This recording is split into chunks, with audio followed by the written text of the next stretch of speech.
And joining us now, Samantha Nutt. She is the founder of War Child Canada and the author of a new book called Damned Nations, Greed, Guns, Armies, and Aid. Nice to have you here in our studio. Well, thank you. It's good to be here. This is a horrendous book, a horrifying book, and I want to get into this just by starting with this. It comes as a culmination of, I guess, almost 20 years in the field of you doing very difficult work. Did you have any idea when you started all of this what you'd be getting yourself into? No, I don't think I did, actually. I was 25, and I had an opportunity to work with UNICEF as a volunteer in war-torn Somalia, and it was during the second wave of a famine. I had just finished medical school. I was midway through a master's degree program in public health, and they were looking for a female to be part of this maternal and child health evaluation team. Who's they? UNICEF was. Okay. And so I applied and was accepted, and I can honestly say that I was, until that point, I had been very interested in health and human rights, but the experience in Somalia profoundly changed me. Does one ever get accustomed to seeing that much misery? No, you don't. I've been doing this work now for 16 years. I'm just back from South Sudan and Ethiopia along the Somali border, and you don't ever get used to it. I mean, war is a horrific tragedy all around the world, and the one thing I will say, though, for me is that I do find solace in trying to do something about it and trying to create change. Here's an excerpt from the book. War changes everyone and everything it touches. I am not the same person who boarded a plane for Somalia 16 years ago, armed with good intentions and bound for a career in international humanitarian relief. I left feeling potentially useful. I returned feeling utterly useless. But it set me on a journey to try to figure out what I could do, and this book captures many of those experiences. By understanding how we are a part of war, as people occupying this shared space, we may come to terms with what is needed if we're ever to put a stop to it. Let's go through this a bit. What do you mean we are all a part of war? Well, this is what the book is about. We are connected to war often in ways that we don't fully appreciate. We are connected to war through our investment practices. Most of our provincial teachers' pension funds in this country are heavily invested in the world's top 100 arms manufacturers. Do you think teachers know that? Many of them do. Not all of them do, but I speak to quite a number of teachers every year, and some of them are aware, and they've been trying to push their plan advisors to actually develop an ethical policy and to follow that through. The Canadian pension plan is heavily invested, so all of us who pay into CPP or receive CPP checks, we're connected to war through that. It's in our cell phones and our video game consoles in the form of coltan and other minerals that are mined, for example, in war-torn Eastern Congo. It really is a significant part of our lives, and we often don't, I think, understand those connections, but it also creates an opportunity. It creates an opportunity for us to make different choices, and by making those different choices, we might actually have an impact on another part of the world. I want to make sure I'm understanding you, though. Do you say we all have a stake in the continuation of war?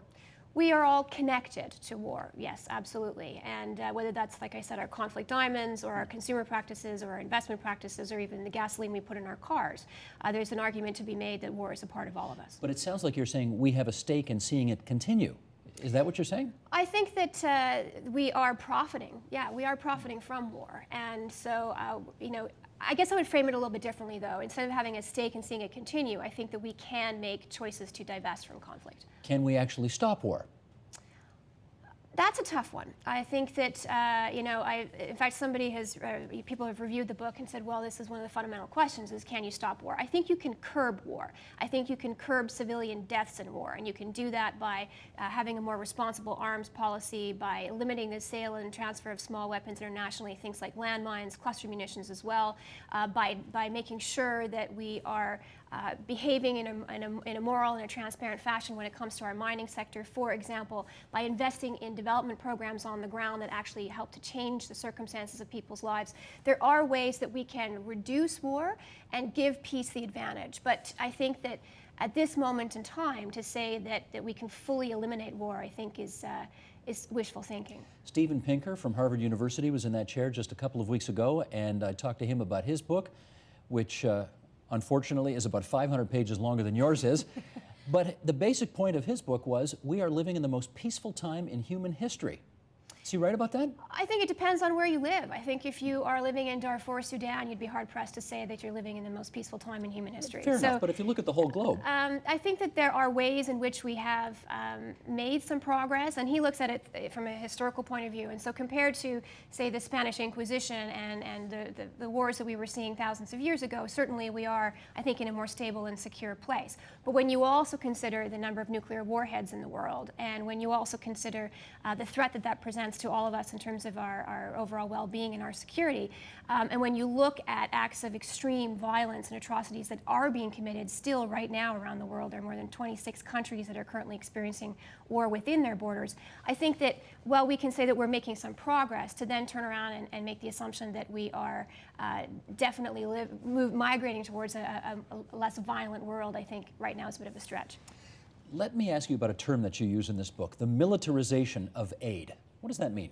Well, to me, what that means is the way in which, in recent years, the military has had a much stronger role to play when it comes to aid programs. And we've seen this most notably in Iraq and in Afghanistan. Over the past 10 years, actually, the Pentagon has controlled anywhere from 15 to almost a quarter of U.S. aid spending, particularly in those two countries.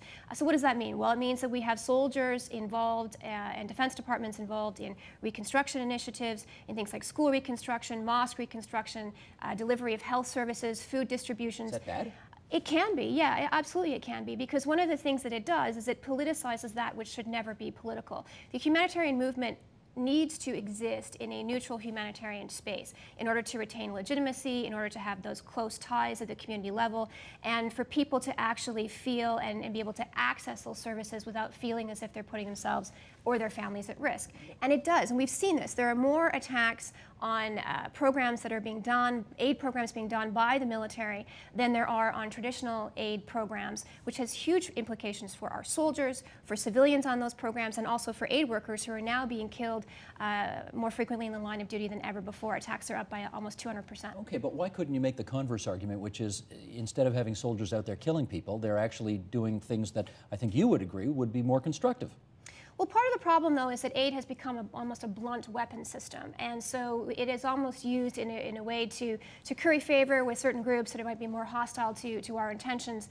And again, for aid to actually function, it has to have that strong grassroots connection. It has to be seen as responsive and acceptable. And as soon as you start making that part of the military apparatus, you are politicizing it and you're delegitimizing it, and groups that need access are not able to get it. So what I would say to that is I do think there's an important role for the military to play in terms of peace and security and training, especially around the police and the military.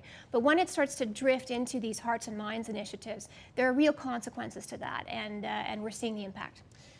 It all started in Somalia for you, and I want to read another excerpt from your book dealing with that. When the world's militaries rebrand themselves as humanitarian agents rather than strategic operatives acting at the behest of their governments, there is a sense that the business of saving lives is no longer distinct from the business of taking them. For humanitarian assistance to work and to reach those in greatest need, aid workers require a neutral, protected space within which to operate. In that sense, Somalia was a devastating turning point for the humanitarian movement. What are you, in particular, referring to there? Well, at the end of the Cold War, there were many questions that were being asked around, well, what will be the future of our military? What is that going to look like? And what we saw in Somalia was we saw really the first iteration of what I call a militarized humanitarian response. So what I mean by that is when you look at Operation Restore Hope, where you had thousands of troops that were deployed to Somalia during the famine under the umbrella of humanitarian assistance, ostensibly tasked with food distribution programs while brandishing weaponry and waving humanitarian flags. What we saw in Somalia was a widespread hostility that arose from that towards aid workers and even towards peacekeepers, because there was this sense that aid had become a part of it had been politicized. And so this is what I'm referring to in Damnations when I make that comment, but it's actually continued on. We saw this during Kosovo in the 1990s, where you had NATO troops that were involved in running and maintaining refugee camps. Those refugee camps were subsequently bombed and attacked at rates much higher than elsewhere, and that has again continued right through with Iraq and Afghanistan in terms of that militarized aid continuum. Can aid ever be 100% neutral? No. Aid cannot be 100% neutral, and this is one of the themes that I address. Every aid worker and every aid organization, whether they're receiving government funding or not, we come with our own ideological baggage, and sometimes that can interfere with our decision making, and it also can impede the progress that we're able to make on the ground. Well, let's bring it a little closer to home. We've got something in Canada called DART, Disaster Assistance Response Team, which goes all over the world and gets great notices for helping people, get potable water in the middle of the most disastrous situations. But you've called that a PR value trumping rational decision making. How come? Because DART is slow, it's expensive, and most of the time when it has been deployed, it has arrived too late to actually be of use.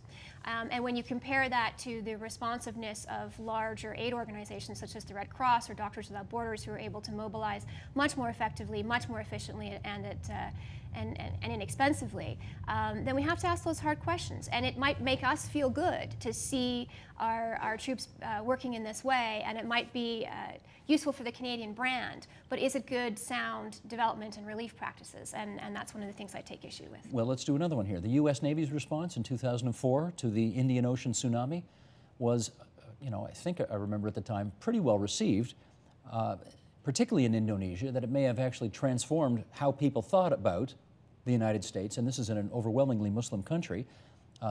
Potentially the same thing when the United States military responded in Haiti to the awful earthquake that took part there. That's the militarization of aid, but that's two examples, I think, where the military kind of did things that people were very happy with. Would you acknowledge that? Well, I think there's a different context when you're talking about a natural disaster versus a civil war situation. When you've got the military involved in a humanitarian response in a civil war situation, that is highly charged and highly political. And so it has certain connotations that you may not get in a natural disaster situation. At the same time, we still have to ask the question around effectiveness. Is that the most cost-effective and appropriate way of delivering humanitarian assistance? And again, the evidence suggests that it is not, that it is much more expensive, and that there are other groups that are able to do it better and have more experience at it. Well, let's look at them. Here's the aid industry, and we're going to bring a graphic up here with some of the information from your book in it. The annual budget of World Vision's U.S. section exceeds $1 billion. The American Red Cross collected more than $3.5 billion in 2010.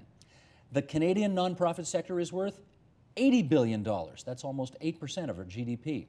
And worldwide, non-governmental organizations employ 9 million people and have a combined annual budget of more than $1 trillion. This sounds good, is it? I think it is. It's good to the extent that we're doing the right things with that money. And this is one of the chapters in the book. I mean, I talk about what aid effectiveness actually means and what does work on the ground and how we should be spending our money. And so I think that is fundamentally the issue, is yes, aid can be very big business. People are putting resources towards it, but are we doing it in a fashion that is appropriate, that is sustainable, and that respects the local capacities and competencies of people on the ground? And that's not always the case, unfortunately. You sound like you're kind of accusing these NGOs of acting like big multinationals, and that's not a compliment.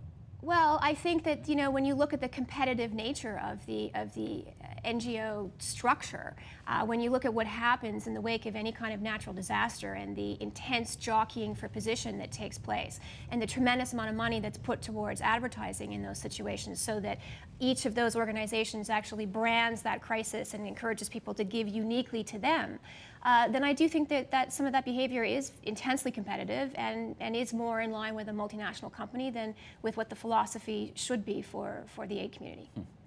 I started this interview by saying that this was a book that told some very horrific stories, and I want to put one of them to you right now. A soldier told you, if you ever come back here again, we will rape you, we will pour gasoline on you, we will burn you to death. Now, how does somebody get up in the morning to go to work knowing that potentially that is out there waiting for them? I have been through some very challenging times in the field, and I have seen my life threatened on more than one occasion. I do write about these in Damnations. But at the end of the day, for me, it always comes back to, I feel extraordinarily lucky and privileged to live here in Canada, to have a son and to have a home to be able to fall asleep at night and to not listen to that crackle of automatic gunfire. And every day I am acutely aware of the ways in which millions of people all around the world don't have that luxury and don't have those privileges. And so it always feels very self-indulgent to me to say, yes, okay, there have been occasions where I have met with very aggressive elements or where my car has been ambushed and it was a close call. And I try as much as I can. I take my security very, very seriously. But I've also worked and gotten to know hundreds of people around the world who are so brave and who are so courageous and who have to stare that down every single day. And I draw inspiration from them. You've got a son, though. You've had friends who've been killed doing what you do. I mean, that's at some point, you know, when you're a single person, you can do whatever the hell you want, and frankly, it's different. You got a husband, you got a son now. Does that make it different? It does make it different. I don't travel nearly as much as I used to. I'm usually overseas a couple of times a year. But I'm always very careful and judicious in terms of my choices of where I'm going to go and under what circumstances, and I pay close attention to the security situation in those countries. Yeah, but I read your book and all the precautions in the world that you've taken, and you've still been in some pretty ticklish situations. No, I mean, it comes with certain risks. There's no question. At the same time, I think having lived with, seen what I've seen, there's just no way that I can go back to pretending that I haven't been a part of that, and that there's not a role for me to play on that front. No, fair enough, but you know, we all, and listen, I'm not trying to, Michael, can you talk me out of my I'm not job? trying to talk you out of it. And in fact, we've got this super on the bottom of the screen, so you can't really see what you are. But Michael, if you open up the shot a little bit, you will see that Samantha Nutt is wearing the Order of Canada, which she so richly deserves for the work that she's done. There it is. Open up the shot a little more. There it is. There's the snowflake. So you've done good work, and I wouldn't want to talk you out of doing it. However, you know, there's a time and a place for everything. And do you ever ask yourself, you know, the risks are too big for this time and this place in my life? I mean, for goodness sakes, your kid's what, 6? He's 6. Your husband's a cabinet minister, for goodness sakes. Not every cabinet minister's wife is doing this kind of work. No, you know, these are questions I ask myself every day. And part of the reason why I decided to write the book now was because it was the right time for me. It was time for me to spend, to be around for my son, to not be on the front lines, and to be reflecting on the last 16 years of my work. And it is the reality. It is getting more dangerous. As I already said, attacks against aid workers are up by almost 200% over the past decade. I've lost far too many people close to me to horrific tragedies around the world. And I'm aware of that. And so for me, I get up every day and I try to figure out how it is that I can contribute. Sometimes that's writing, sometimes that's speaking, sometimes that's being overseas, and I just try to get the balance right. Well, let's talk about a few of the things that you think need doing. Eliminate the gender divide. Means what? It's investing in women and girls, and we see this all around the world. There was a great study that was funded by the Bill and Melinda Gates Foundation that was published in The Lancet. They looked at the last 30 years of demographic data around girls and education and health. And what that study found was that for every extra year of education a girl in the developing world receives, child mortality drops by 10%.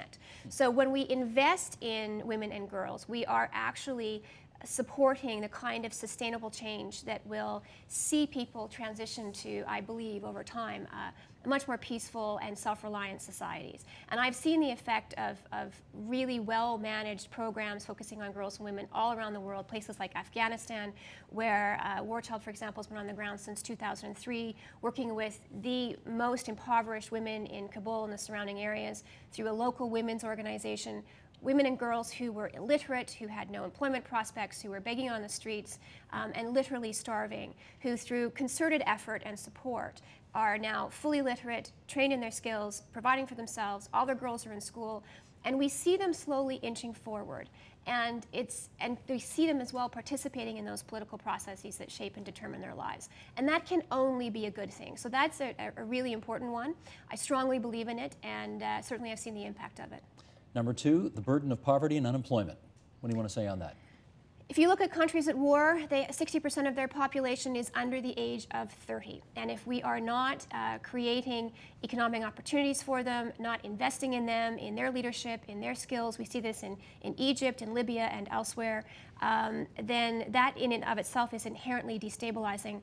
But also it will, I think, over time, it'll make a huge difference in terms of the transition to peace, because it keeps those young men especially out of the militias by giving them other choices. Solution number 3, legal aid. How does that work? I think that legal aid and access to justice is one of the most neglected areas of international aid and development assistance, and I think that it is something that we should focus on over the next decade in particular. When you look at places like Afghanistan or Eastern Congo, there is a culture of impunity that pervades in that conflict and post-conflict state, which makes it possible, for example, for young men to rape and to loot and to pillage and to continue on with criminal activity long after the war itself is actually officially ended, because there is no one to hold those perpetrators to account. And so when we invest in those legal mechanisms, when we invest in lawyers and paralegals and judges in strengthening that legal infrastructure, we help, I believe, we help to make it possible to hold those perpetrators accountable. And it really is the stick approach. You know, a lot of aid is about the carrot. It's about bringing people in and creating those opportunities. But until you can actually hold those perpetrators accountable, you really are, I think, they lack the incentive to do so.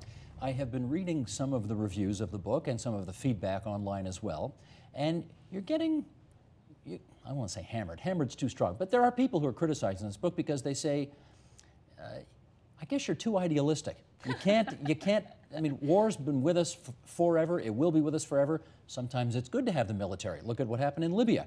We sustained no losses whatsoever and got rid of a tyrant in the process. Are you too unrealistic for this world?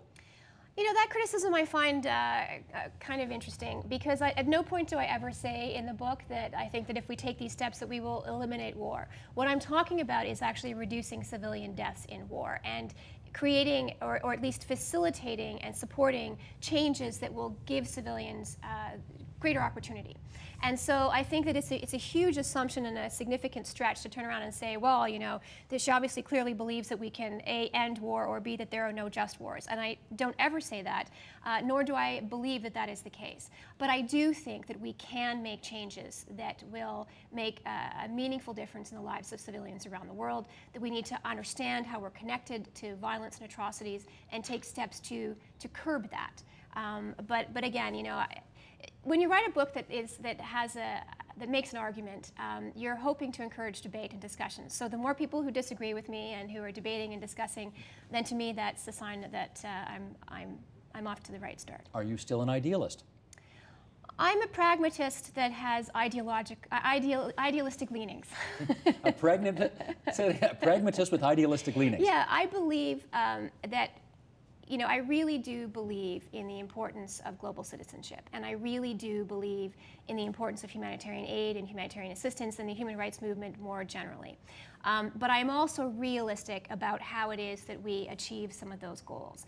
And I'm acutely aware, because I have lost so many people close to me, how unjust and brutal and violent war can be.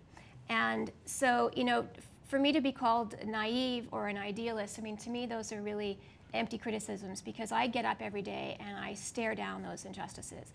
And I really do see what opportunities exist for change. And I try to support those as best I can. Well, let me put one more adjective to you, because when I read this, you know what emotion I felt coming out of you through the whole book? Was anger.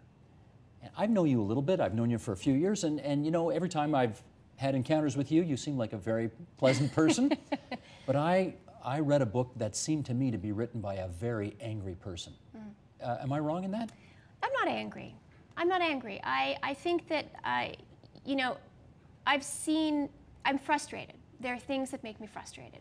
And, you know, I tried to find that balance in the book, the balance between the stories and connecting people to those issues through the stories, the arguments, and also, I hope, leaving people with a sense of hope and feeling empowered around what it is that they can do differently. So I hope people don't look at the book and see it as angry. I hope they see it as honest, because that's what I was trying to be. Oh, screaming honesty, no question about that. But you seem like one very ticked off person with all of the injustice you see in the world. and the lack of progress on too many fronts. That, to me, felt angry.